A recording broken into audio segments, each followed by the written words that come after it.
सर्वात महत्वाचं म्हणजे कपडे टाईट व्हायला लागतात. लेडीजच्या बाबतीत बघितलं तर टॉप्स, ब्लाऊज, कुर्तीज, जीन्स हे टाईट व्हायला लागतं. मग ह्या काही पॅरामीटर्सवर लक्षात येतं की माझं वजन वाढलंय आणि we have to do something about it. आजची जी लाईफस्टाईल आहे, सिटिंग पोझिशन मध्ये आपल्याला कंटिन्यू काम करावं लागतं, जेवायला प्रॉपर टाइम नाही मिळत. यातून कसं मार्ग काढायचा समजा? ती प्रत्येकाने स्वतःबद्दल अवेअर असणं जास्ती महत्वाचं आहे. आता आपल्याकडे प्रत्येकाकडे मोबाईल आहे, स्मार्टफोन आहे, एकदम हाय अपग्रेड झालेले फोन्स आहेत. मग त्याचा उपयोग फक्त आपण रील स्क्रोल करण्यासाठीच करणार का? नाही.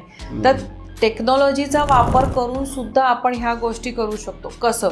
सर्वात पहिलं पाणी पिण्याचं पण लोकांना लक्षात राहत नाही की मी बिझी आहे, मला वेळच मिळाला नाही. पण तुम्ही कुठल्या पण मीटिंगला जा, तुमच्या समोर पाण्याच्या छोट्या छोट्या बॉटल्स असतात, तुम्ही स्वतःचं पाणी कॅरी करू शकता. सेट अ रिमाइंडर, एखादं ॲप घ्या की जे पाणी पिण्याला रिमाइंडर टाकेल तुम्हाला.